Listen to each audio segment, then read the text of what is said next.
So we're waiting for my team to bring down some prizes, but what I'm going to do is I'm going to grab probably 20 of you up on stage. And then I'm going to get you to stand up. I'm going to get 4 of you or 5 of you to sit down here and a bunch of you to stand up over there. 1, 2, 3, 4, 5, 6, 7, 8, 9, 10, 11, 12, 13, 14, 15, 16, 17, 18, 19, 20. Let's go. You could take the stairs too. Just to be clear, there are stairs. You can use them. All right. Now we're going to go around. We're going to ask some questions. Now listen, if you didn't get on, sorry, sir, but come around. Don't worry. If you didn't get on the stage, I promise there'll be prizes for everyone. All right. I feel like we got more than 20 up here. Did you just sneak on? Don't worry about it. Okay. So I'm going to ask you some questions. And then once the prizes come, I promise you, I'll get you back for it, all right? What's your name? Jacob. Jacob, what's your favorite sport? Baseball. Who's your favorite player? Vladimir Guerrero Jr. Are the Jays going to win the World Series this year? For sure. Love that answer. What's your name? Peter. Peter, what's your favorite sport? Baseball. Who's your favorite player? Fernando Tatis Jr. Oh, terrible answer, man. He's on the Padres. Give us a better answer. Vladdy. Excellent answer. What's your name? Cole. Cole, what's your favorite sport? Baseball. Who's your favorite player? George Springer. Vladdy. Love it. Okay, a lot of baseball fans up here. What's your name? Thomas. Thomas, is this your first card show? Definitely not. How many have you been to? 4 or 5. Have you bought anything? Definitely. What's your favorite thing that you bought so far? Austin Matthews jersey piece. Oh, nice. What's your name? Cody. Cody, what's your favorite sport? Hockey. Did you buy any cards here? I've only bought Pokemon so far. Pokemon? Oh, what'd you get? What's your best card? I got a gold Arceus. Nice. What's your name? Brendan. Brendan, what's your favorite sport? Hockey. Who's your favorite player? McDavid. That's a terrible answer. We're in Toronto. Okay, who's going to win? There you go. Say that again. Austin Matthews. Excellent. Who's going to win the Stanley Cup? Leafs. Actually, the answer was the Florida Panthers, but thanks. Just kidding. What's your name? Matthew. Matthew, what's your favorite sport? Basketball. Who's your favorite player? Scotty Barnes. Excellent answer. What's your name? River. What's your favorite sport? Hockey. How many times have you been to the card show? Twice. What did you buy today? Absolutely nothing. Who's going to buy you something today? Probably not my father. Oh, come on, Dad. What's your name? Connor. What's your favorite sport? Baseball. Who's your favorite player? I forgot. Excellent answer. What's your name? Jack? Jack, have you been to the sports cards before? No, I haven't been here. What do you think so far? I like it. What's your favorite part? The cards. Excellent answer. What's your name? Grayson. What's your favorite sport? Hockey. Have you been to a sport card show before? Yes. Did you buy anything today? No. Who? No? Who's here? Who's going to buy it for you? Point them out in the crowd. They're not here right now? Well, let's guilt them online. Don't worry. What are you going to buy? Austin Matthews, young gun rookie. It's coming to you. What's your name? Matthew. Matthew, what's your favorite sport? Soccer. Who's your favorite player? Mbappe. Wrong answer. It was Alphonso Davies was the right one. Okay, well, we're getting to the back here. What's your name? Ava. What's your favorite sport, Ava? Soccer. Who's your favorite player? Alphonso Davies. It could have been Christine St. Clair, Alphonso Davies, or Jonathan David. All right answers. What's your name? Ben. Ben, what's your favorite sport? Basketball. Who's your favorite player? KD. Are you buying JV? KD. Okay. You think he's going to come to Toronto in the offseason? Maybe. Could be the year. All right, what's your name? Alexandra? And is this your favorite first Sport Card Expo? Yeah. Are you having fun? Yeah. What's your favorite part about it? I don't know. You don't know? Okay, let's say being on stage right now. What's your name? Isaac? Isaac, what's your favorite sport? Basketball? Who's your favorite player? Steph Curry? Are you going to... You guys are killing me up here, man. We're in Toronto. Okay, who's going to win the championship this year? The Warriors? Unlikely, but we like having you up here anyways. What's your name? Adam. Adam, what's your favorite sport? I like hockey and soccer. It's hockey and soccer. You buying any cards today? Hopefully. What kind of cards you looking for? Jerseys, autos, young guns. Ah, okay, okay. And are you going to be busting any packs, or are you just going for singles? Probably singles. All right, good luck out there. And what's your name? Ben. Ben, what's your favorite sport? Hockey. And who's your favorite player? Michael Bunton. Michael Bunting, excellent answer. And look at that, my prizes has arrived. All right, guys, we're going to hook you up with some prizes as the rest of mine arrive. Is this all from Anthony? Oh, you got them from over there? Look out behind you. I'm just going to squeeze behind. You got my card boxes? Yeah. It's not sure which ones. All right, guys. Well, thank you for participating. One for you. One for you. Here you go, guys. You can get head on down once I give you some prizes. Thank you so much for coming up here. Here you go. Come on, head on down, guys. And then once you have a prize, I promise you every kid who came by the stage today is going to get hooked up with some free stuff thanks to our sponsor, Ultra Pro. There you go. There you go, sir. Hey, please make an announcement that the first round of autographs are starting right now, please. We can do that. There you go. There you go, sir. There you go. There you go. There you go. There you go. And the kids in the front who didn't get anything or didn't get on stage, stay right there. We're going to hook you up, I promise. There you go, sir. These are all to start off your collection. There you go. There you go.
Are we on?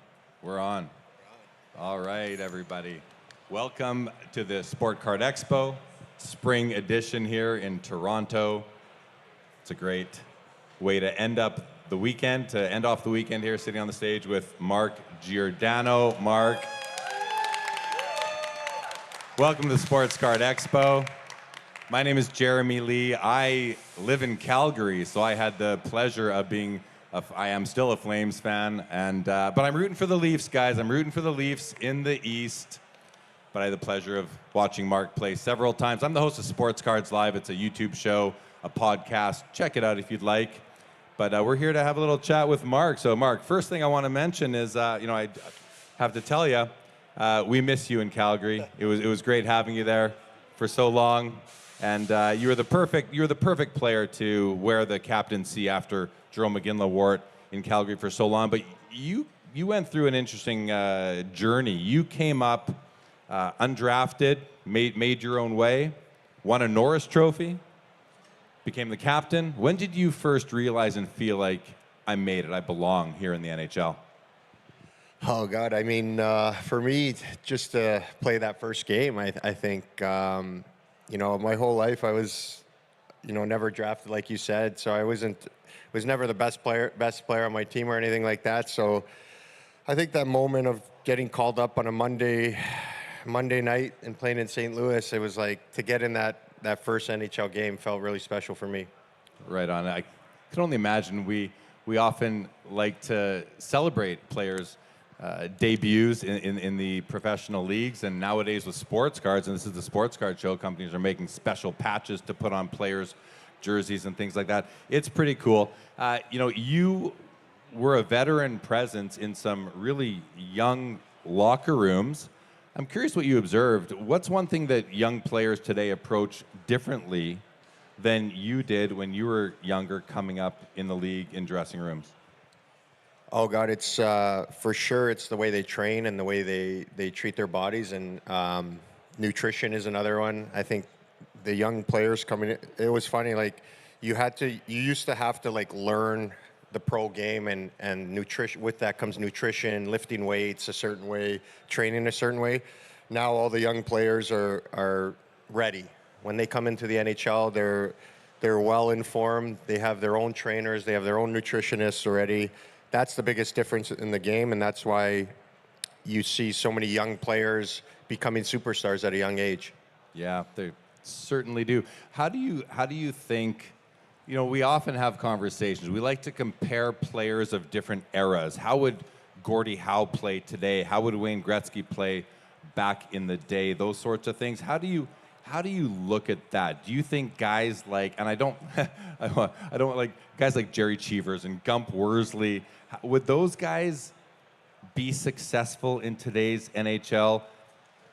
And I know it's weird because they would have trained differently if they came up today. But how do you kind of look at that these days? Yeah, it's a tough question, but I just think, like you said, the equipment's different. We're using a lot better equipment. Our sticks are better. Our skates are better. But I would like to think that like a guy like Wayne Gretzky would be the same type of player in our era as he would be in his. I mean, it was funny. He made a comment after Ovechkin broke his record. He's like, people ask him that question all the time, and he said, well, I didn't get to play 3-on-3 overtime and have a lot of space. And in his era, there's a lot more clutching and grabbing and holding and cross-checking. So in a lot of ways, it was harder to score. And in a lot of ways in our era, the equipment for the goalies, the goaltending might be better. So there's different pluses and there's different minuses in every time you look at it. When you were a younger player in the NHL, who was a teammate or another player that maybe took you under your wing, or someone that you could rely on if you had questions or issues, or somebody who really, you felt close with that maybe was a mentor to you? Was there somebody that sticks out that way for you? Yeah, for sure. I think Jerome McGinley being the captain when I came into the league, just watching him and following his lead, the way he treated people, the way he acted, was pretty cool to watch. So I would say him, and then Robin Regeer was a defenseman in Calgary who I really looked up to, and you know, even past hockey, I still keep in contact with him, talk to him, and he's always seems to have really great advice. And after he left the Flames, he went to LA and won a Stanley Cup, right? Yeah, I saw him in Calgary once. He let me put his ring on one of my fingers. Was pretty cool. Same question, but let's go the other way now. So you're captain of the Calgary Flames for like 11 years.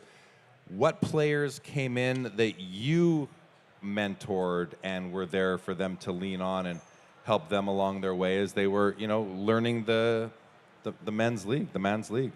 I'd like to think all of them. No, I'm joking. No, I think the guys that stand out is probably their captain now, Michael Backlund. I remember him coming into Calgary as a young kid with white skates, long blonde hair with highlights in it, and he's come a long way since then. He's really matured into a great leader. I'd like to think him, and you know, the only other guy that sticks out in my mind that plays on the team right now is a guy like Rasmus Andersson. He's one of probably their best defensemen, and I played with him for his first few years, so he sticks out as well. Yeah, we love him in Calgary for sure. A bit of a Mark Giordano mold as well. The way he very he's in there. You know, he doesn't mess around. So, you know, we got some superstars in the league right now. We have some young defensemen, phenomenal guys, and I don't want to just paint you into the defenseman corner. I'd like to hear who are some of the guys that you, when you watch now, that you're like, holy moly, maybe even that you've played against in recent years, who really makes you say, wow, this kid is good, this kid has got a bright career ahead of them? Obviously, McDavid sticks out as Connor McDavid, Nathan McKinnon are the two that stick out on forward. They're special players, really tough to play against. But for me, the guy that I enjoy watching the most is Cale Makar, defenseman in Colorado. I think he's from Calgary. He's a Calgary boy. Yeah. But just to watch his game and his explosiveness from the back end and the way he can carry the puck and lead the rush and chip in offensively, he's a pretty special player to watch. Yeah, the league loves him. The hobby here, the sports card collectors and enthusiasts, his cards command some good dollars, no doubt about it. I want to hear what you're most proud of, so I got a few to choose from. You won the Norris at 35 years old, the Norris Trophy for the best defenseman in the NHL. How proud were we of you as Flames fans? We were ecstatic with that. So winning the Norris, being the Flames captain for 8 seasons, being the first captain in the history of the Seattle Kraken, or playing 1,000 NHL games. What one of those do you, or even something else that I didn't think of? What are you most proud of? No, that's a great question. I'm proud of all of them. I think probably the 1,000 games. Getting to 1,000 games means. You know, lasting that long in the league is not an easy thing to do. And for me, I was excited to play one game in the NHL one time a long time ago, but to think back now and to think of my career, playing 1,000 games is pretty cool. Being a captain is a close second. I think anytime an organization puts that trust in you means a lot. Means they really respect you. And so I would say that's a close second. But just lasting as long as I did, I think, in the NHL, you know, I always said I wanted to play till I was 40, and I did, so I'm pretty proud of that. You mentioned that one of your highlights earlier in the conversation was that first NHL game. What was the feeling like when you stepped onto the ice the first time you wore the captain's C? Was that a similar feeling to the first game? What goes through a player's head when they're named captain, especially after a legend like Jarome Iginla? Here you are, the new captain. What's in your mind as you're skating out and the fans are there? The first home game is more the specific question I'd like to ask. A lot of pride goes through your body, I think. But like you said, following Iggy was not an easy thing to do. He was such a legend in Calgary and such a great leader.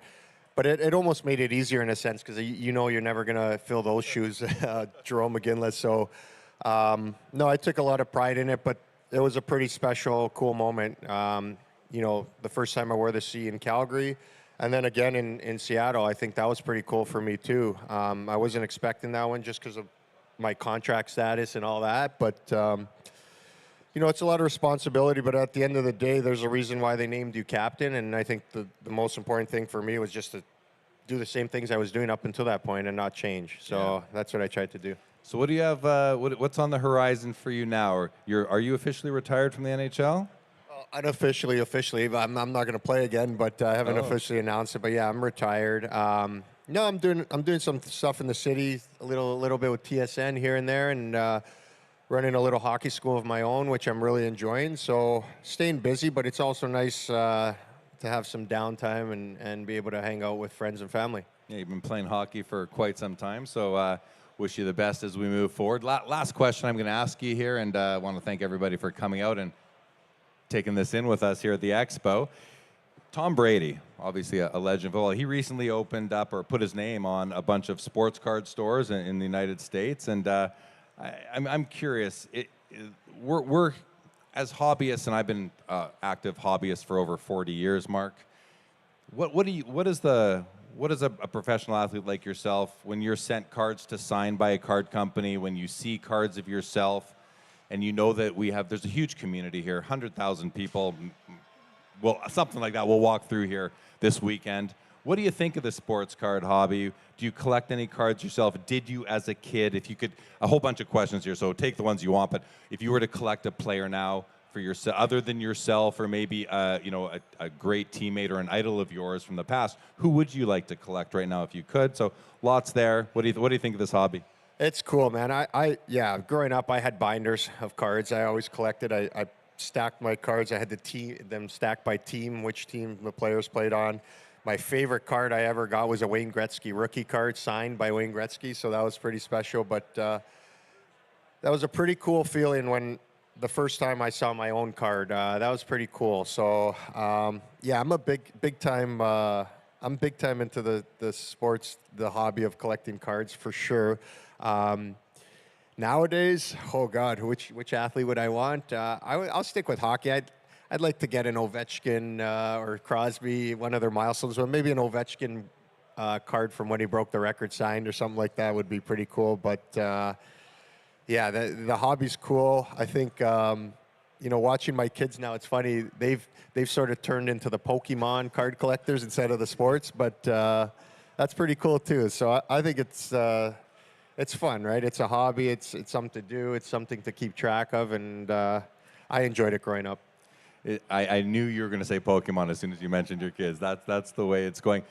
And just to kind of build off of that, when Upper Deck sends you cards to sign, which I know they've done in the past, do you ever look at these cards and think, this is a really nice one, or this one I don't like the design too much, or this one, maybe I'll try to find one on eBay or something and buy it for myself? Do you ever have those kind of thoughts when you're looking at these cards? There's some pretty cool cards, yeah. Like there's definitely times when they send you cards, and I try to send a message back and be like, do you guys mind if I keep one of these 1 out of 50s? And they get pretty upset at that. They want them all back. But no, there's definitely a lot of different cards that have come out. I think the coolest ones, there's like a thicker one with a piece of the jersey on the card, which was pretty cool that I really enjoyed. But all of them, all the cards are pretty special. But definitely some that I've wanted to slip one in my back pocket and not send it back to them. Well, Giannis Antetokounmpo is known for not returning all the cards. So,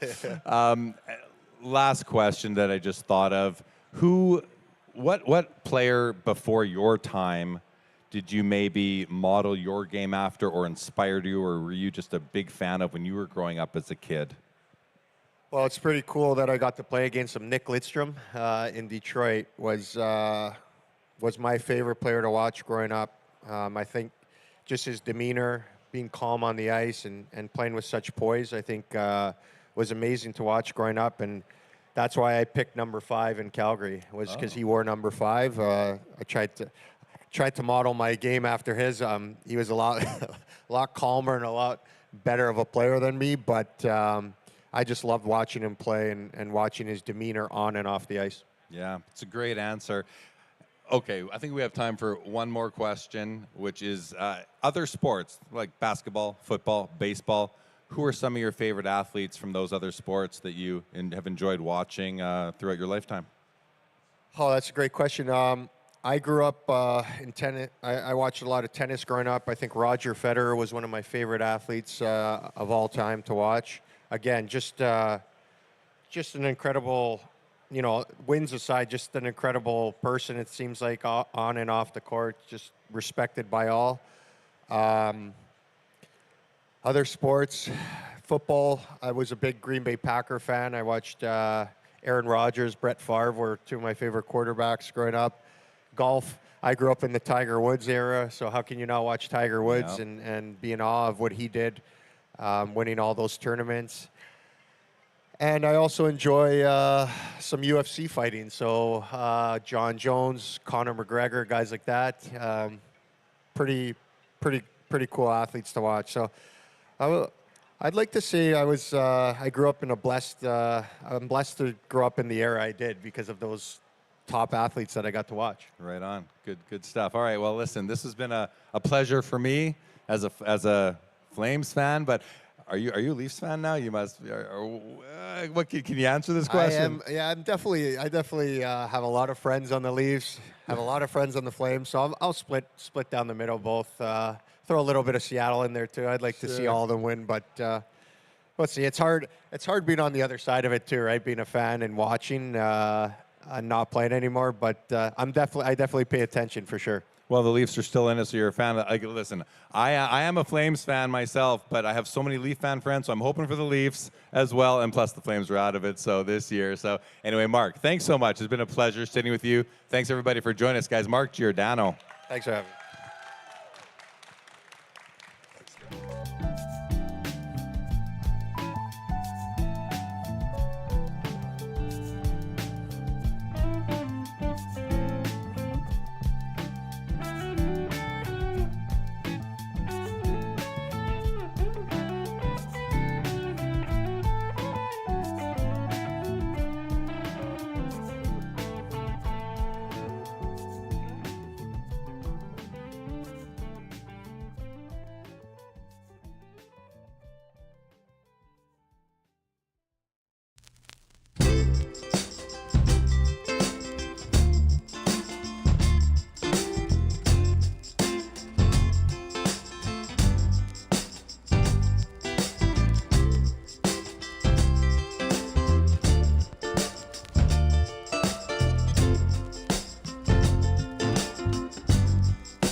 All right, I think we're ready to go. Welcome everybody back to the Sport Card Expo, Spring 2025 here in the Greater Toronto area. My name is Jeremy Lee. I'm the host of Sports Cards Live on YouTube and on podcast. And I am very pleased and excited to be joined by Raymond Bourque, formerly of the Boston Bruins, Colorado Avalanche. Welcome Raymond Bourque to the stage, everybody. Thank you. Good to be here. Well, Ray, it's truly an honor. And if I want to start by asking you, we come to these events twice a year here in Toronto, and of course we travel. There's a circuit. There's a card show circuit. It's a community, and having the players come at times and signing autographs and meeting with the fans, it's special to us because we enjoy collecting the cards. It's a whole thing, Ray. It's a whole thing. What is it like for you to come out to these events and sit for a couple of hours and sign autographs and meet the fans and see the spark in their eye when they get to meet you? What's that feel like for you? Well, it's a cult, right? No, I really I can't believe some of the stuff that you come across. That it's you'd be surprised sometimes that something that I've never seen. Over the years of signing stuff, and this odd thing will pop up where you're like, "Wow, where'd you get that?" And no, I totally understand, the passion of the hockey fans and the collectors and all that stuff. So it's fun to come. We sign a lot of stuff, but then we get a little time to spend with, the public fans, and that's always a nice connection to do public signing. We're in the back doing a lot of stuff by ourselves, but then you go out and sign for the public. It's always fun to communicate with them and say hi and look them in the eye and shake their hands, and then photo booth and stuff like that, and then we get to do this and communicate a little bit with the fans and give them maybe a little insight on some stuff that they might not have heard before. Well, that's what I want to get out of you here today as we sit here.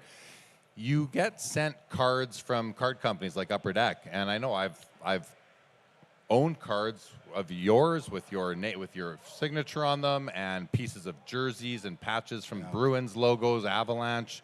What is it like for you when you receive a batch of cards from, say, Upper Deck, and you look at these and you sign them? Do you ever look at these cards and think to yourself, "Wow, that's a nice one," or "I don't know about that one"? How do you feel? Do you ever want to keep some of them?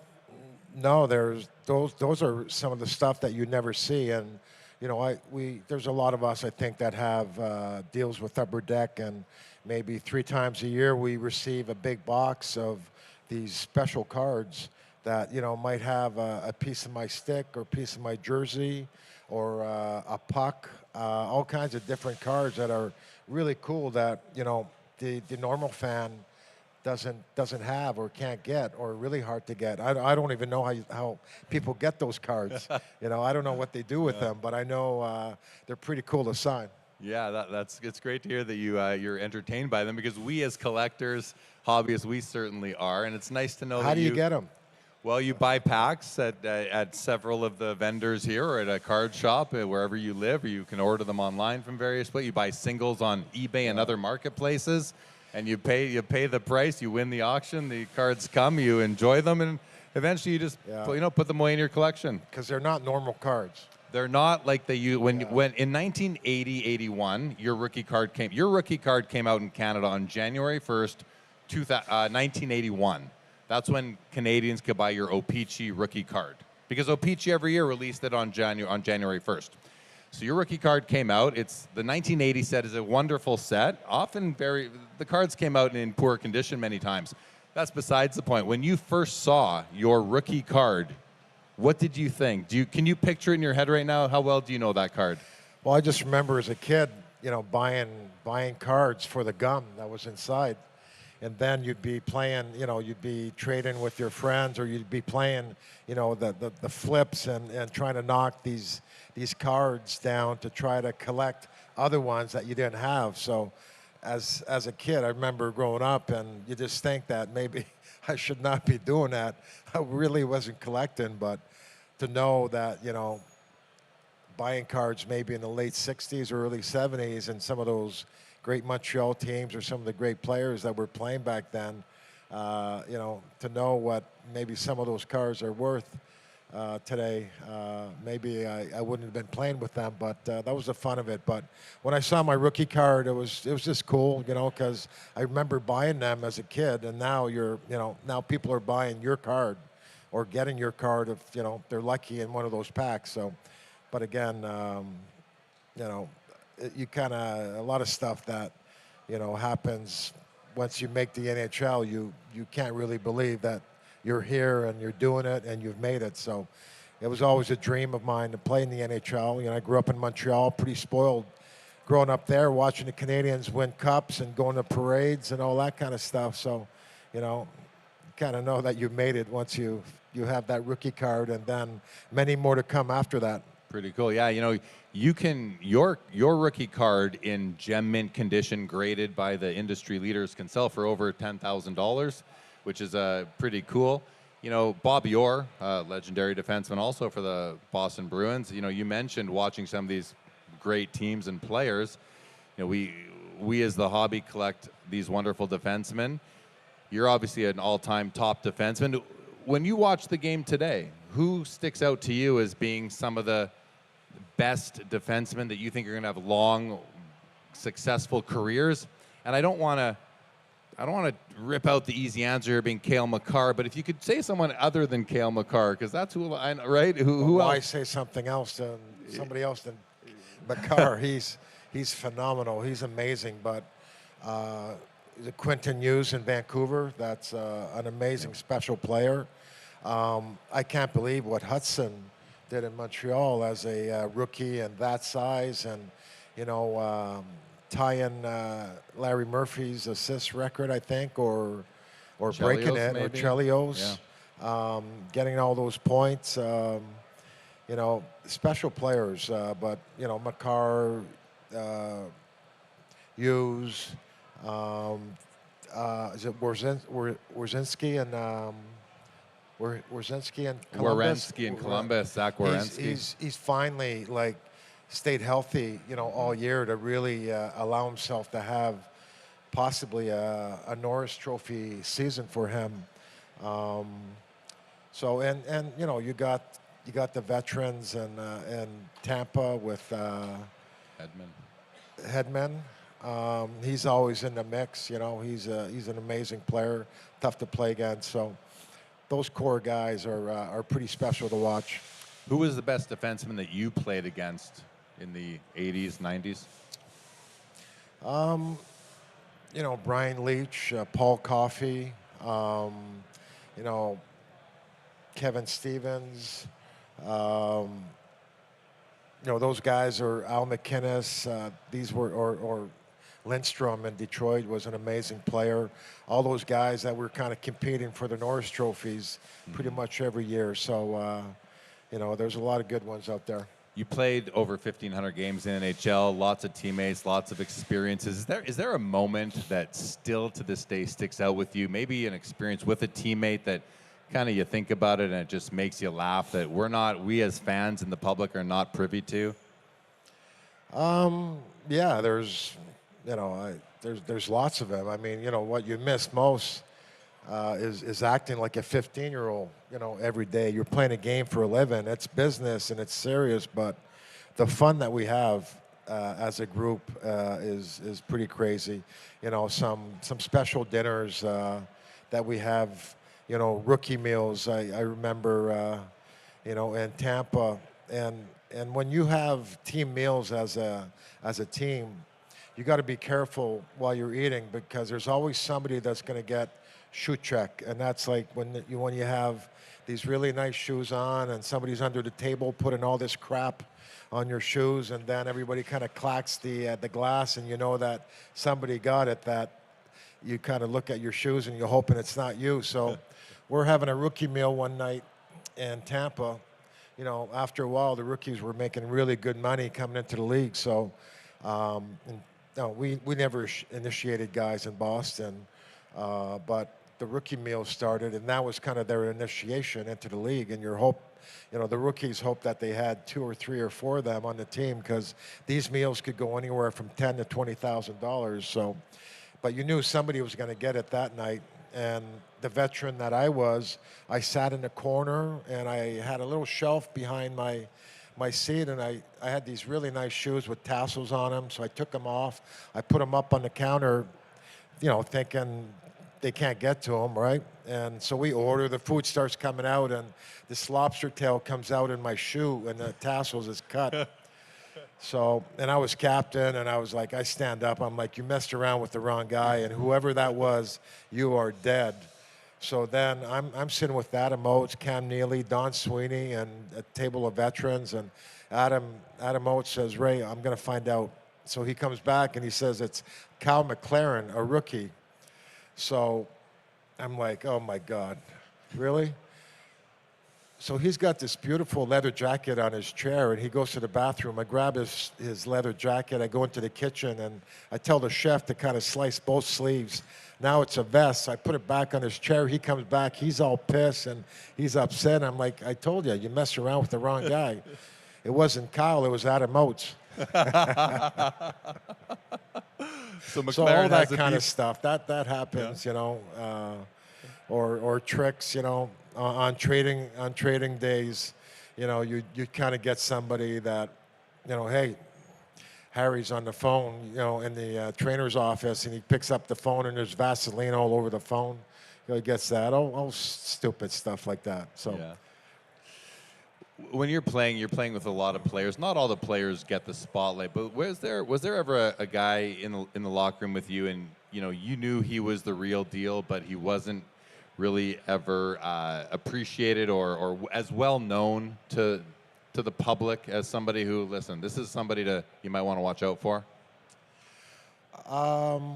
Yeah, a lot of the guys, are glue guys. Like I played with like a guy like Dave Reed. I played with in Boston. Then I played with him in Colorado. And these guys are leaders among your team, but they're playing roles. They could play up and down the lineup. They kill penalties. They sacrifice their bodies with blocking shots and doing all the dirty stuff. And so guys like that are, third, fourth line guys, or the fifth or sixth defenseman, that really make a difference on a team. And when you look at championship teams, those guys are the glue guys, and they make a difference in if you win or not. And a lot of times, they're not the ones that are getting the credits, the guys that are putting up the numbers, and those guys are not so much about numbers. So I would say a lot of those guys that played down the lineup were key guys that never got enough credit. All right, so you go to Colorado. You're there for the first season. Second season, you win the cup. You win the cup that night. Joe Sakic passes you the Holy Grail. Long career, Ray. What goes through your mind in that moment? What a relief. 22 years, and I was always talked about as a great player and all that, but it was always it followed up with, but he never won a cup, and that really burns you, because winning is so hard. It is so hard to win at all. And there's so much that goes into it. We went to 2 finals with the Bruins in '88 and '90 and never even came close. And finally, having the opportunity to go to Colorado and, not getting it done my first year there, but going back and finishing up the job. And, Joe was such a classy guy. After Game 6, coming home on the plane, all he wanted to talk about is, Ray, how are we going to do the cup thing? I'm like, Joe, let's win the game. Let's win the game, and then we'll worry about the cup thing. We'll have plenty of time before they bring it out to talk about what you want to do with it. But he wanted me right next to him. An amazing player, but an amazing person. And, what a feeling. You see pictures of me and just the joy and the relief. And it was just an amazing experience for myself and my family, and sharing it with my teammates and the fans. We were all so happy for you. It was a great story. It was a win-win for hockey, and I left Boston, and I went back after the first stint there, and people were amazing. They were like, "Oh my God, we followed you out there," and then the next year, this major radio station collected money to have a billboard put in Colorado wishing me luck. I'd see it every time I'd be going into the rink. Good luck, Ray. Win the Stanley Cup. So when I went back, everybody was so happy for me. And actually, my agent calls me the next day after winning the cup, and he says, Ray, I got a call from the mayor's office in Boston, and he wants to have a day for you at City Hall. I'm like, I can't do that. I don't want to embarrass the Bruins. And he said, what about if the Bruins sign off on it? So he calls Mike O'Connell, and Mike O'Connell said, we don't have a problem with it. So we had that day, and I brought the cup back to Boston. There was 10,000 people at that day at City Hall. So it was amazing. It must have felt to them like, after being a fan of yours for so long, that like they'd won the cup along with you. I'd like to think that I kind of started something in Boston when I brought the cup home, and it was the summer of 2001 in June. And after that, the Patriots win in 2001. They go on to win 6 times. The Red Sox win in 04. They go on to win 3 or 4 times. The Celtics win a couple times. The Bruins win. So we were pretty spoiled for 2 decades there. I just like to think I had a little something to do with it. Yeah, you started off that momentum. Well done, well done. Is there, the night you win the cup, and I appreciate the stories you've already told, but is there an off-camera moment that might have happened that evening that really sticks with you in your memory to this day? Yeah, so I knew going into Game 6 that it may be my last game played. Like, I just wanted to sign a 1-year deal when I went back for my second year. Pierre Lacroix didn't want to give me a 1-year deal. He wanted to give me a 2-year deal. I'm like, whatever. I know I tell my wife, this is it regardless if we win or lose. So when we're down 3-2 going into New Jersey for Game 6, I have all my siblings, my wife's siblings, my dad, her dad, and my best friends at the game in case it's my last game played in the NHL. Well, we win 4-0. Now I bring everybody to Colorado. Now I know it's my last game, and I've got this big 15-passenger van to bring everybody around. Some people are staying at the hotel. Some were staying at my house. And there's a big cooler in there, had it all set up for them. And then after the game, we go party till about 2:30 in the morning, and then I'm ready to leave. And Pierre Lacroix says, bring the cup home with you. So I bring it home with me, but I bring everybody back home with me. And we turn on the street I lived in Littleton, Colorado, and I start beeping the horn. We put the cup on the sidewalk and the cooler in the street, and we're there till about 5:30 in the morning. So that was pretty cool. That's very cool.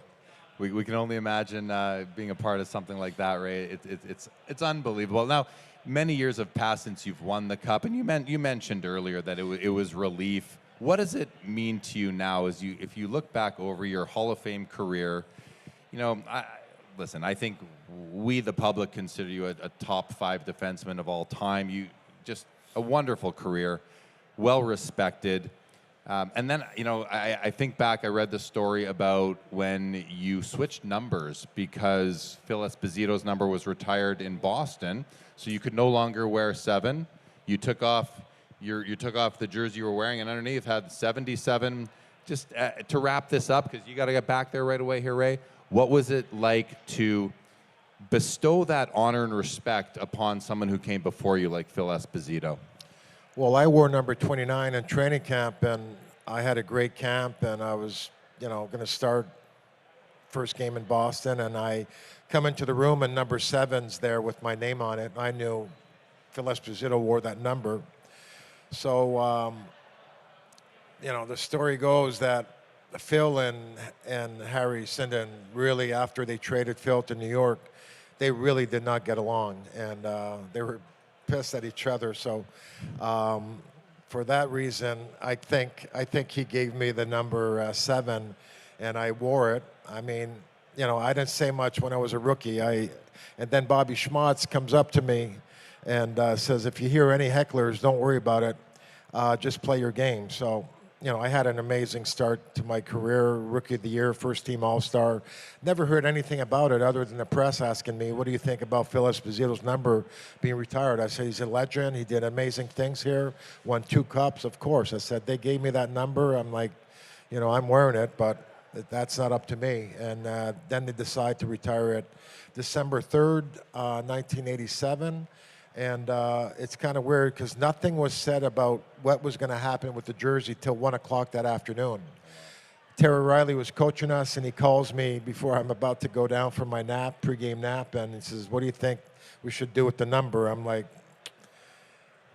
great communication, but we came up with that I was going to go out for warm-up with number 7, come back in, go in the back room, the trainer's room, and put number 77 underneath and put 7 on top and go back out. We'll call Phil up, and then I'll unveil 77 and give Phil number 7 to the guy that, you know, deserves to have it. Nobody else should have been able to wear that number, but it was amazing because it was kind of crazy, the lack of communication, but it was awesome because none of my teammates, I drive in with Keith Crowder and Glenn Wesley that day. No teammates, I didn't say a word. No teammates, no press, no fans, just my wife, trainers and coaches and management knew. So it was a big surprise to everybody, and especially to Phil. You know, I joke when I say that it's the first time that anybody's ever seen Phil Esposito speechless, but he really was. That was an amazing moment. Listen, Ray, thank you so much for joining us All here right. at the Sport Card Pleasure. Expo. Thank you. On the stage, guys, Raymond Bork.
All right, here we go again. We got the revolving door of hockey legends up here on the Sport Card Expo stage, Spring Expo 2025. Again, my name's Jeremy Lee. I am the host of Sports Cards Live on YouTube and on podcast. Check it out. But more importantly, I am joined up here by none other than Stanley Cup champion Mike Richter. Mike, welcome to the Sport Card Expo. Thanks for having me. Great show, man. It's great to have you here. And kind of cool for me. It's the second time I've got to sit with you at an expo and ask you some questions. Hey, great to see you again, my friend. You can see if I have the same answers, whether I'm making them up or not. Right on. Let's go back to 1994, the big year. Stanley Cup comes back to New York. Was there a moment in that playoff series where you felt like you were in the zone and you guys had this, the cup was coming home? Well, yes and no. I felt like we were aiming for that moment all year. Keenan really had us locked in from the first. We actually played the Leafs in Wembley Stadium in London to start the year before training camp. And you just feel, having missed the playoffs the year before and the year before that, won the President's Trophy, we were locked in. And so everything about that season was grind it out, make it hard, so when the time comes for the playoffs, you're at your best and nothing's going to surprise you. So I definitely felt in the zone, but under no circumstance would we ever let ourselves think about the cup. You just put one foot in front of the other. The way the Leafs are doing now, the way everybody who's in the playoffs now, win this shift. Yeah. You played New York. New York is a pressure cooker of a market for any professional athlete to play in. You seem to always keep her cool. What was it like dealing with that pressure? How did you change your mindset? Maybe if you were paying attention to what's going on outside of the rink, now you get to the rink and you have to really focus. How did you get that mental shift to make sure that you didn't succumb to some of that pressure? That's a great question. It's something that comes with experience and discipline. You have to keep telling yourself, do not worry about the third period when in the middle of the second. Don't worry about the second shot when the first one's coming. And there's two sides to that coin. You have to have a short memory. You may have just had the best save of your life, or you just let in a bad one. But you better be ready for the next shot. So either case, stay in the present moment. And that comes with a lot of discipline and hard work. Want to switch up cards-wise now. We are at the Sports Card Show. We'll come back to that. I'm curious, card-wise, do you enjoy signing cards for Upper Deck, the card company? How do you like being at these events? I know you do them before because I got to stay with you in Montreal last year. But how do you enjoy being at these events? How do you like looking at sports cards when they come to you and they ask you to sign these things? Everybody I know that's played the game, we all started out as fans. So, you go back to being a fan. I watched every game yesterday. I follow the game. I follow all sports, but hockey is my love. And the cards, they come out with new, cool ones every year, the legends, the this, that, and they just, the paraphernalia around the game gets better and better, but we're all fans, so we love being part of it. And you get to see, Ray Bork being up on stage. I just was chatting with Mike Vernon in the back. You get to see a lot of guys you played with and against, and it's awesome. It's a great way to reconnect. And when you come to an event like this, you just mentioned you're chatting with Mike Vernon in the back. Is that a unique opportunity for you to see these guys? Raymond Bork, you told me you know Ray pretty well. Is it when you come to an event like this, do you look forward? I wonder who else is going to be there that I'm going to see that I played with or against in the past. Well, in the case of Mike Vernon, it's a very unique situation because I'm actually taller than him. So I feel great looking down upon Mike and having a conversation. All these guys, though, we're all competitors, and you have a lot of respect for playing against guys you don't even know. So it's cool to see him in the back. But, we were just chatting. Bernie Perrant, I grew up in Philadelphia. He was my idol growing up. He was here yesterday or this week at some point, and I happened to not overlap him this time, but they're great reconnections. So it's rare. We're not always in the same place at once, but you come to these shows, you see a great deal of people that you played with and against. 1994, Stanley Cup Final, Game 4, Pavel Bure. This is a legendary NHL moment, everybody. Pavel Bure has a penalty shot. It's a moment etched in NHL history. When you think back on it, what don't people know that was happening in your head right then? I was completely drunk. No. What you don't know from, I signed that. There's a really kind of cool, iconic photograph from up top where I'm stretching out, making a save on Pav. And I never played with Pavel. He came to New York right after I retired, but he's a great guy, and he was just a supreme player. He was kind of the McDavid, if you will, in terms of his speed of that time. If he touched that puck, people would be on the edge of the seat because this guy could obviously fly. But he had a really complete game. He had speed, but like McDavid today, he could handle the puck well at that speed. He had a very, very accurate shot, and he thought the game well. So he had scored a bunch that season, that playoffs, and in that round, that fourth round that we were in against him. That was a moment that I got him. But, he liked that deke, and people say, oh, that's his signature move. He had scored between my legs before that. He'd hit the crossbar on a high glove shot prior to. I mean, there was nothing that he kind of couldn't do. So even though that same move was the same one that I saved him in Madison Square Garden, a backhand deke, or backhand forehand, he could do it all. And so I think there's no guessing on a guy like that. You got to play him honest. And when you're, preparing for a game, whatever game, playoff, regular season, you're obviously going to be prepared for a guy like Mario Lemieux or Pavel Bure. But was there a player or two who was kind of sneaky good that the public might not really realize was somebody that maybe had your number, somebody that you maybe watched extra game film on to prepare to play them? I'm not a Gretzky, not a Lemieux, someone else. Great call. I think as you watch the game now, the level of compete on all the teams, so from Team A to Team B, very little daylight. But I think the big difference is the difference between the top player in the league, let's just say it's McDavid, who's the bottom player. It's tiny. And so everybody can move the puck, everybody can play, and everybody can read, where if you go back 30, 40 years ago, there was a much larger kind of spectrum of player. But there's always that secondary scoring when you're playing against the good teams that produces wins. And so you're going to be able to marry Mario, Wayne, Hully with your best defensive lineup, your best defensive players, maybe neutralize him for a game or two. But yeah, that secondary scoring, we played a lot against Washington Caps, for instance. Peter Bondra was a guy that would come up. John Druce one year scored a zillion goals. And it's how your team lines up. Big physical players like a Lemieux in New Jersey, right? I mean, that guy could score goals. Tough guy, annoying guy, but also great in front of the net. So depending on the type of game and the lineup that we have, certain players are going to elevate their game against you, and you got to be prepared for that. And when you watch hockey nowadays, I know you've mentioned you're a sports fan. You like all the sports. But when you're watching hockey nowadays, is there a player, an offensive player that you watch and you think to yourself, thank God I'm not having to stand to guard the net in front of this guy? And again, similar, not Connor McDavid.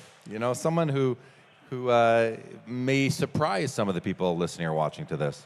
Yeah, a guy that you think of Kucherov and the kind of gift he is to the game. And, of course, Crosby, I think he's such a complete player. I never got a chance to play against he and Ovechkin. But you look at Gensel right now. They were talking about him yesterday. And, I mean, nobody thinks about him as that top guy. Right. But he is. He just keeps producing his points per game in the playoffs, the big goals he scores. Small guy, unassuming guy. He looks like he's 12 years old, and he just keeps producing, and he seems to do it when his team needs it the most with big goals. And you saw what he did in the last game. I mean, he sneaks through that middle there. Kucherov makes this great play to him, but then he makes the next great play in order to get a scoring opportunity and gets it off just in time. So, yeah, the league has so much talent now that to be able to defend against one line is not good enough. You have to have defensive capabilities against 2, 3, or 4 lines. Yeah. Interesting. You mentioned Gensel. I think that's a great call. He obviously played under, or let's say, in Sidney Crosby's shadow. Now, I mean, Tampa's just stacked, so he doesn't have to be a top guy there to have success. And then we think about guys like Leon Draisaitl, maybe plays in McDavid's shadow, but is that fair to say? Malkin with Crosby. We see a lot of these, 1-2 punch combos. And in this sports card hobby, it seems like the top guy gets most of the value and the love from the hobby. But these I can't call them secondary guys. It's these guys that are playing with a teammate who is a generational player. What is something that the public is maybe missing or needs to appreciate more about these guys that play with, like in Edmonton, you had Gretzky, Yari Curry. Who would have been on your teams?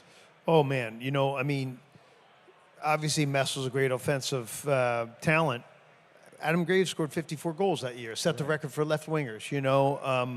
Zubov with Leachy. Leachy was an amazing defenseman. Zubov had such great reads of the ice and such a huge, strong shot that goalies had to honor him. So you'd really be focused on him. But then there's Leachy moving all over the place in the back door. So I think it takes the pressure off that top guy. But hockey's such a great game. This is why I think a lot of people love it, is you can't win with just one guy. Wayne Gretzky with a sea of fourth-line players is still Wayne Gretzky, but he's not going to win championships. You need the Yari Currys. You need the Mark Messiers. You need the Glenn Andersons that are going to step up. And honestly, if you're going to go through 4 rounds of 7-game series, one guy is not going to do it for you. And you saw...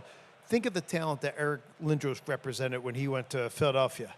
He scored 45 goals or whatever it was his rookie year, but they didn't even make the playoffs with that. One guy cannot just be dropped into a moderate team and make them suddenly contenders. You need players around you, which is what makes hockey such a great sport. It's team. And if your fourth line isn't good enough, you're not winning the cup.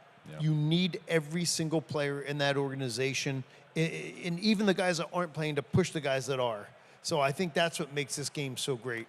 Yeah, I mean, the way the world is now, we're so instant gratification. We want it now. And in the sports card hobby and world, we are an impatient bunch. Connor Bedard has only had 2 seasons, and people are wondering if they bought his cards for too much money or too late. It happens year after year, and it makes me think about the pressure that these guys are under as young professional NHL players, young professional hockey players. And pressure, I mean, you're a big game goalie, Olympics, Stanley Cup. What is something that professional athletes have to deal with from a pressure standpoint that us non-professional athletes might not understand? Time and experience. Connor Bedard, I'd take him all day long. He's amazing. Celebrini. You have such a great crop of young kids coming up, but don't forget, you still have players in the league that are tremendous players with that experience. That's why it's pretty tough to knock off the defending Stanley Cup champions. They've gone through it. They understand it. They know how to win. Think how great Fleury was, the goalie, when he came in the league. 18-year-old, just lit it up. But 3 or 4 years later, he hadn't won a cup, and people are kind of like, moving on. He goes another almost 2 decades of dominance, right? And so it's very easy to kind of turn your gaze away from these young guys that don't win everything their first year. But they'll just keep getting better with time and experience. And Fleury is a great example of that. He's just a supreme player and is still great today. But yeah, I think if you look 2 or 3 years in, he's like, he's great for a young guy, but he's not going to lead us to the promised land. And sure he is. And, I think a lot about Connor McDavid, Bedard, because in this hobby, these are some of the guys that get the most attention, money for their cards and that. And people often say, Connor McDavid, he needs to win a Stanley Cup for his values to continue to be where they are.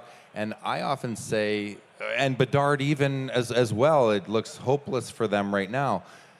But I then recall, I remember when Steve Yzerman went to Detroit, they were the bottom of the league. I remember when Mario Lemieux arrived on the scene at Pittsburgh, bottom, almost didn't have a team. He saved the franchise. How do we know when it's almost too late? Because Yzerman and Lemieux, they won their cups within 6-7 years of joining the league. Connor McDavid is coming up to year 10. how do we know whether or not he's? This is a crazy question, but I just want your take. How do we know if he's going to win a cup with this Oilers team, or has the ship sailed? I don't think you can say it's ever sailed. I mean, that is a once in a generation talent. I mean, look how great he was in the Four Nations tournament. You know, I can remember I was actually on the phone with a friend saying, "Geez, you know, McDavid looks quiet in that final game." And then you see the first shift in overtime, and it looks like he's got a rocket on his skates. And best player in the world is left unaccompanied for a split second in the slot in overtime. Game over. And he just produces in big games all the time what he's able to accomplish. But again, if he doesn't have the supporting cast around him, it won't happen. It won't unless he gets in that right environment with all the right players and all the right puzzle pieces. But it doesn't diminish him. And so I just think this league is more competitive than it's ever been now. There's 32 teams that are all gunning for the same thing, and 31 of them are walking away disappointed every season, and only one gets to hold the cup. But, I mean, that dude is a gift to hockey.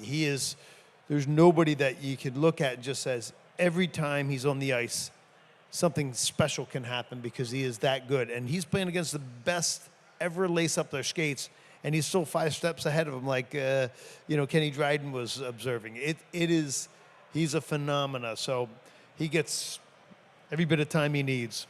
You mentioned the greatest player is open in the slot for a split second. The goal goes in. Canada wins the Four Nations, but we're here in Toronto. Who passed him the puck to score that goal was none other than Mitch Marner. What a talent. And I just think you talk about experience. It's so interesting because this has been a talented team for some years and fallen short of hopes and expectations, sometimes realistic, sometimes not.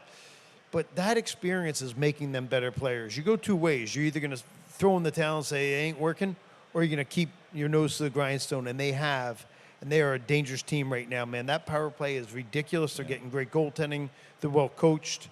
That's a team you better be ready to play against because they can go all the way. So how do you like the Leafs? We're coming. You know, it's they lose Game 4, but they're up 3-1. Who do you like in the East? How do you like the Toronto Maple Leafs' chances of getting to the conference finals and maybe further this year? Yeah, I love Florida and the Lightning. What a series that is. I mean, every shift is contested, but they're going to beat each other up to come out of that.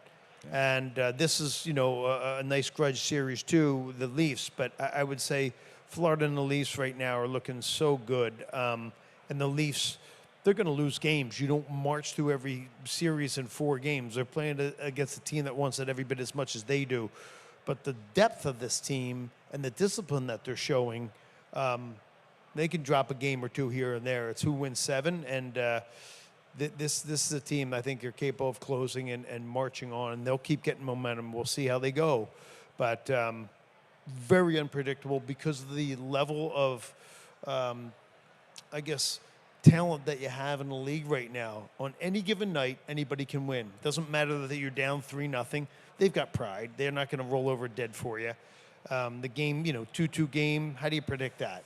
But in the long run, the Leafs, I think it's the best team I've seen them have in a while because they have this level of confidence that comes with experience and the discipline that comes with a good coach. Yeah, couldn't agree more. Final question, Mike. It's great to have you back here. By the way, the West. Who do you like coming out of the West to represent that conference in the Stanley Cup Finals? The right answer is the Winnipeg Jets, but who do you think? God, the Winnipeg Jets are just same thing. In a way, they don't get the respect that they deserve. The way the Leafs aren't, just because they've been there. They won the President's Trophy, they're a top team in the league, and then they fall down. So that's still a little bit of a question mark. The series that intrigues me is Dallas versus Colorado because 2 amazing teams that you could see in the finals, right? Yep. But they're going to beat the crap out of each other. And I think right now Colorado looks so good. They just have such depth and I think hard-earned experience themselves. So I like them, but man, oh man, don't sleep on Winnipeg. But I mean, you're a goaltender. We're talking about in Colorado, what is it, Blackwood versus Hellebuck. I mean, is that even, like, how close are these two? Hellebuck just seems to be owning the league from a goalie position perspective for the last several years. He's been so consistent and so good. But, you know, they still have to get over that hump the way that Toronto does. But look, who was Patrick Waugh before he started winning? Who was Michael Jordan? This is the way sports are. On a team sport, you're gauged, rightly or wrongly, by whether you win the championship. That is what you're paid to do, and that's what everybody's goal is. It's not quite fair to say you didn't do it because you were never on a good team enough to do it, right? Marcel Dion was an amazing player at every tournament he was in, every year, but that organization never got it together, so it's not quite fair, but they will be judged by that forever. Yeah. All right, Mike, it's been a pleasure being back with you here at the Sport Card Expo. Thanks for joining us. It's awesome. Thanks, guys. Have a great rest of the day. Safe travels. Thanks, babe. Mike Richter, everybody.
All right, here we go.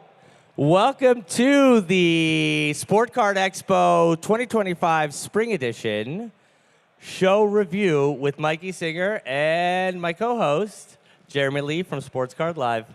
I am so thrilled to be on the stage with you today, Mikey Singer, to wrap up the expo, and I'm glad to be not the one asking all the questions. Yeah, so you've been up on the stage a lot this weekend, doing a lot of different Q&As with some of our great guests here. Which one was your favorite? Ooh, that's a great question. I gotta, they were all so cool. Mark Giordano, what a cool guy. Was genuinely happy to be here. Raymond Bork. I mean, how can you compare sitting on a stage and getting to look a legend like that in the eyes and ask him questions and have him look back at you and answer and actually with Raymond, I was he was a little subdued at first. Yep. But then with some of the questions, he woke up and he was excited and got leaned forward a little bit. So that was great as well. And then by the way, I'm not going to answer your question. Mike Richter here on the stage. I mean, Mike and I have a rapport because we sat on the stage in Montreal last year. So it was cool that he remembered me and really liked the questions I asked him as we were walking back after. He said, those were really great questions. And that's the most that I can ask for from anybody when I'm sitting on the stage asking them questions. Well, and just seeing them getting more and more engaged as you go along with the conversation and just making it more and more fun. And that's playing out to our crowd. People are watching online. People are really engaging in the audience. Obviously, not a ton of them right here, right now, but a lot of people are watching this content and really getting a lot from it because a lot of times you can't ask these questions to the players. One of the neat things I asked Mike Richter was, you come to these events, you're here at the Expo, other places, and you're running into other professional athletes that you've known throughout your career. And I asked him, like, when you come to these things, do you ever kind of look forward to being surprised by what old teammates or opponents or, athletes from other leagues and sports that you're going to run into here? And he said, yeah, that's kind of one of the fun parts about this is you don't know who you're going to see, and you get to cultivate or, renew some relationships. So that was really cool. Yeah, I think it's great for us when we get to see all the athletes jump from stage to stage, saying hi to each other, yelling at each other, really having a good time. It's great for the fans. It's a peek behind the curtain of what sort of was going on there. And then let's talk about the card show in general. Oh, there's a card show? Yeah, there's a card show where there's actual cards being sold and a lot of people taking part in it.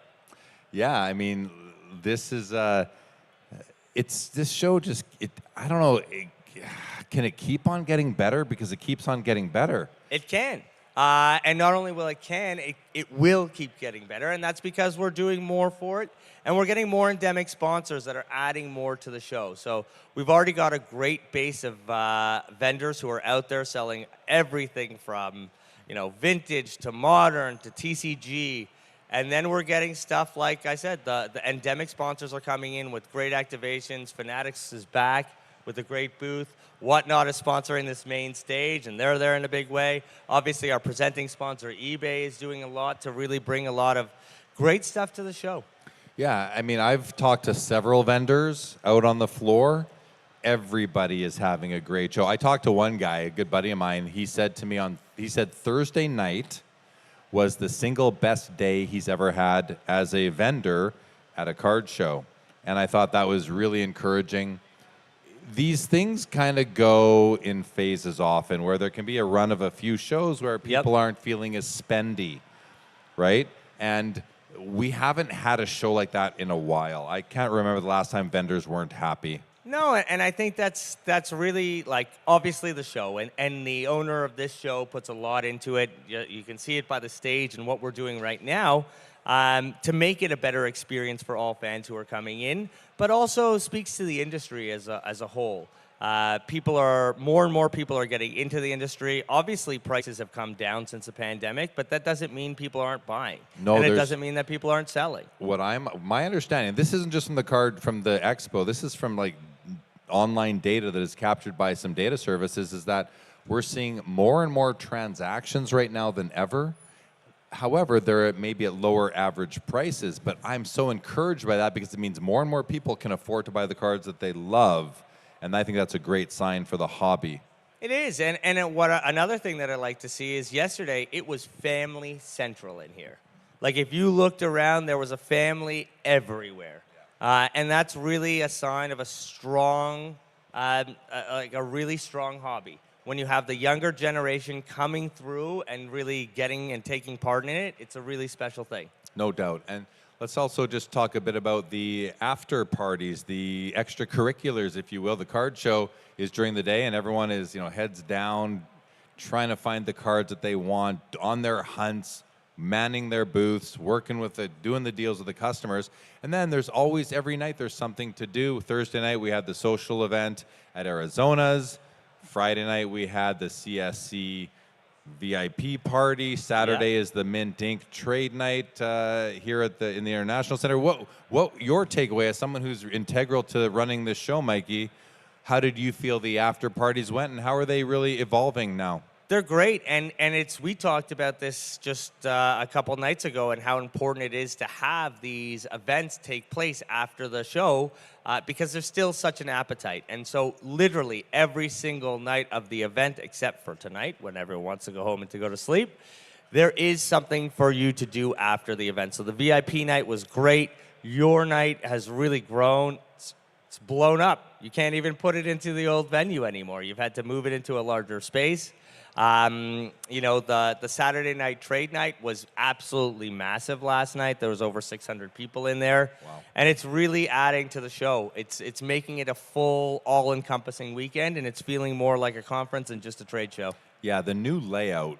This is our second time with this new layout. Hey, this is our second time here with this new layout, and I've talked to a lot of people about it versus the old layout. And I do have nostalgia for the old Hall 5 layout, but I have to say that this layout for the show, the floor plan, the halls that we're in now, it has, I feel like the show has leveled up from a professionally trade show standpoint. It feels more like a trade show conference, it's not just a card show anymore. And I think that's really awesome because the hobby has leveled up as well, and the card show, the Sport Card Expo, hasn't lagged behind. If anything, it's leading the charge, and I think that's wonderful. How do you feel about that? Yeah, and I think that's a great point. And one of the things that we try to do is lead the charge on a couple things. When everything shut down during the pandemic, we were the first show to go online. We did 3 very successful shows online. When everything went back to normal, we were one of the first shows to reopen. And it was gangbusters from there. Steve continues to invest inside the show, invest in technology. I think we're one of the few shows out there with our own native app, which builds the community, helps people find out. I got my nephew in the front row showing me a card they purchased. Nice. And again, there's the growth of the hobby. There's the future of the hobby right there. So it's really nice to see the investment is continuing to pay dividends for us, whether, again, it's putting money into the stage, putting money into the app, putting money into the experiences inside the show. Steve is always trying to make this a better experience for all of our attendees and our vendors. Yeah, and it's just awesome. We're wrapping up the Spring Expo here, 2025. Fall Expo is in November. We've got Montreal Sport Card Expo coming up. I was going to say 3 weeks we'll be in Montreal together, probably on the stage again. Montreal in 3 weeks, then Edmonton June 6th to 8th. The Expo brand has really expanded, and I'm seeing on Instagram over the last 48 hours, I have seen several posts by some very influential people in the hobby saying and declaring that the Sport Card Expo is not only a top 5 card show in the world, but they're putting it in at number 2. And I know we should strive for number 1. Yep. The National is the biggest card show, and it's going to be hard to dethrone it for any show. It is. To be considered number 2 by many people who came up, they travel across the border into Canada to join us here in Canada. It's an amazing accomplishment, and it wouldn't have happened without Steve and you, Mikey, because you've had such a great, just your initiatives of recruiting people and really appealing to the American collector. the more people we bring in from other countries, the better it is. And you guys have done a great job. I'm personally grateful for it. I know the vendors are and everybody else is, but we've really leveled this thing up. So Yeah, and that was a big part because of you. Remember, we sat down, I think it was 3 years ago, and created that spreadsheet that I'm still working from. And that has really helped foster those relationships with such great creators that are coming across the border and shooting such great content here and giving us our flowers. Like, they really are saying #2 show, best show. I mean, Kyle, King of the Carts, he doesn't even mince words. He says best show out there, period. So it's really nice praise from some really influential people in the hobby. And it's really nice to see the growth. And these aren't just people, trying to pander to you. These are people that are traveling to all the shows. Yep. Not just the big ones, some of the regionals. They're at all the shows. And to declare the Expo as #2 in the world, it's amazing, and they're not wrong. But even better, if you are predominantly a hockey collector, it's by far #1. There really is no #2. 100%. And as we wrap this up, because I've got to run to a couple other things. I want to sit here for at least another half hour with you. I just wanted to say thank you for everything that you've done for the show, Jeremy. You've really helped promote the event. You've been a big champion of the event on your show for many years now. Obviously, your mixer that happens every Thursday night is a big part of what we do. And now I've got you dragged up on the stage here and at eBay many, many times. So thank you for that. I enjoy it. Thank you. We can sit here and compliment each other all day long if anyone wants to sit through that. So, I mean, we do that pretty much every night at 10 p.m. if you want to get on the call with us. Have a good one, guys. Thanks, Mikey.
All right, let's get those kiddies over here. We're going to do some giveaways.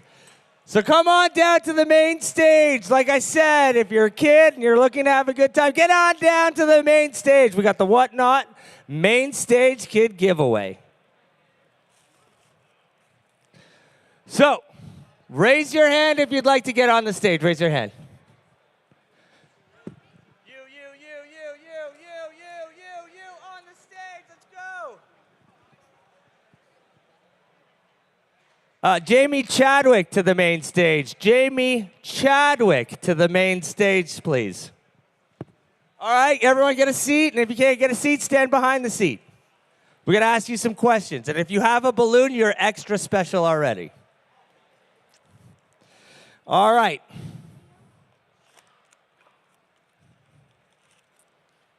Now I'm going to ask some questions, and if you answer these questions right, you're going to get a pack of cards to open. Are you ready? What's your name? Nicholas. What's your favorite sport? Soccer. Who's your favorite player? From soccer? Yeah. Ronaldo. Who's your favorite Canadian player? Can I say hockey player? You could say a hockey player. Wayne Gretzky. Good answer. There you go. You get yourself a pack of cards, but wait to open it because we're going to look it together. What's your name? Jackson. What's your favorite sport? Hockey. Who's your favorite player? Connor Bedard. What's your favorite team? Oilers. Ooh, tough answer, but we'll still give you a card pack. You look very excited about this. What's her name? Savannah. Savannah, is this your first card show? No. Do you like it here? Yeah. Who took you here? My parents. Oh, both of them came with? Awesome. Who likes sports cards more, mom or dad? My father. Is that why you're here? Kind of. Yeah, I assume so. So we got a pack of cards for you. Who are you looking to get? I don't know. What's your favorite sport? Wrestling. Who's your favorite wrestler? Rhea Ripley. Ah, excellent answer. What's your name? Colt. Colt. What's your favorite sport? Football. Who's your favorite player? Tom Brady. Excellent answer. Okay, this is gonna be tough. You gotta get lower for you. What's your name? Keith. Keith. What's your favorite sport? Basketball. Who's your favorite player? Vince Carter. I love it, Vince Carter. Yeah, Keith. There you go, buddy. What's your name? Ian. Ian, you're doing a great Big Brother job here. What's your favorite sport? Probably basketball. Who's your favorite player? Probably LeBron James. Oh, nice. You hoping he's going to win another championship this year? Excellent answer. Okay, everyone open your card packs. I see a couple more kids have joined us. You in the purple shirt, you up there, you in the Bills jersey, all up on stage. You sitting there quietly, come on up on stage. All right. You in the oldest, yeah, let's go, bro. You in the blue jacket, let's go, bro. Come on. Come on up, you gray sweatshirt, blue jacket. All you get up here. All right, we're going to ask you some same questions, all right? What's your name? Alessandro. What's your favorite sport? Soccer. Who's your favorite player? Ronaldo.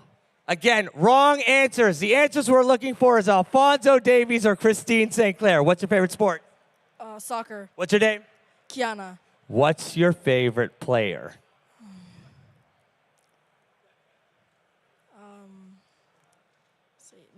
Neymar. Again, we're looking for Christine St. Clair or anything like that. What's your name? Benjamin. What's your favorite sport? I've been converted to my family to baseball. Baseball? Okay. Who's your favorite player? Vladimir Guerrero Jr. Do you play baseball? No. Are you going to play baseball? Probably not. Are you going to be a professional league? Pardon? Maybe in hockey, professional leagues? No. Sad. Okay, you'll be a professional collector. There you go. What's your name? Jalen. Jalen, what's your favorite sport? Hockey. Are you liking the show so far? Yes. Excellent. Okay, what's your name? Victor. Victor, what's your favorite sport? F1. F1. Excellent. Who's your favorite driver? Max Verstappen. Love it. There you go. And I got to get some more cards for you guys. Where's that? There we go. Look at it. Helpful, helpful, helpful. Thank you. All right. Who didn't get one? You didn't get a pack? What's your name? Jamie. What's your favorite sport? Soccer. Who brought you here? My brother. Is he awesome? Yes. Ah, good job, bro. What's your name? Baden. Who brought you here? My dad. Is he awesome? Yes. Yeah, here you go. But wait, what's your favorite sport? Soccer. Who's your favorite player? Ronaldo. Wrong answer. The answer we were looking for was Jonathan David. Here, hold on. What's your favorite sport? Hockey. What's your favorite name? Mikey is the answer that you're looking for. What's your name?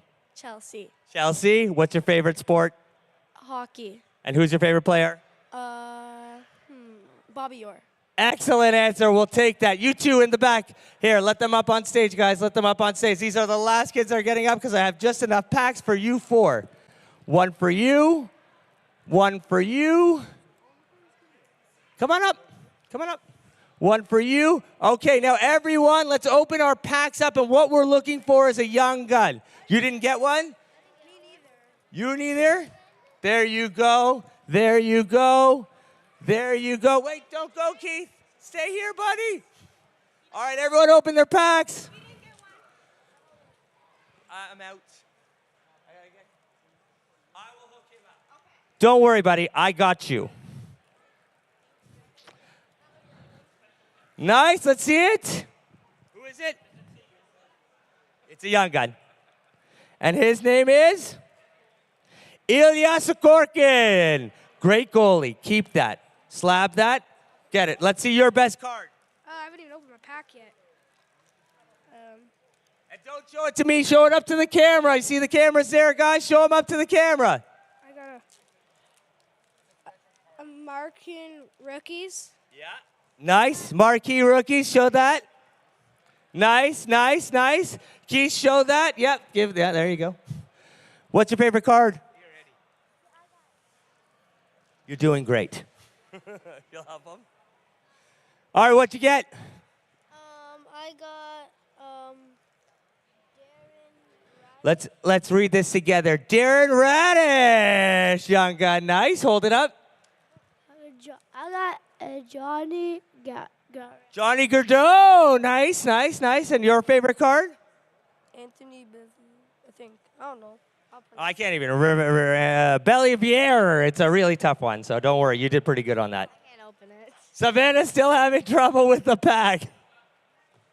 What'd you get, Chelsea? I got these ones. I'm not sure the name. Okay, let's try this together. Hold it up to the camera. That's Yenny Hakananana. We couldn't get that right. What'd you get, Bades? Jamie Ben. Jamie Ben, nice card. And what'd you get, buddy?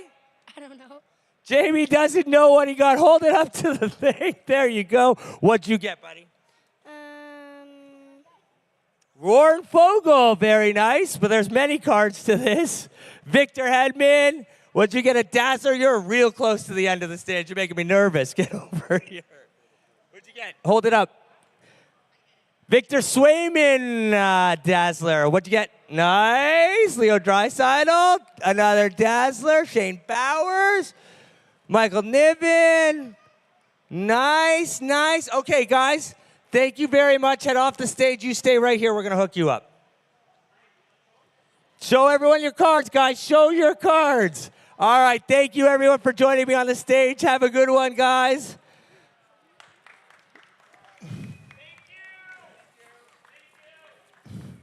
Now, anyone who didn't get anything, you stay right there. We're going to hook you up special. Anyone in the crowd who didn't get anything?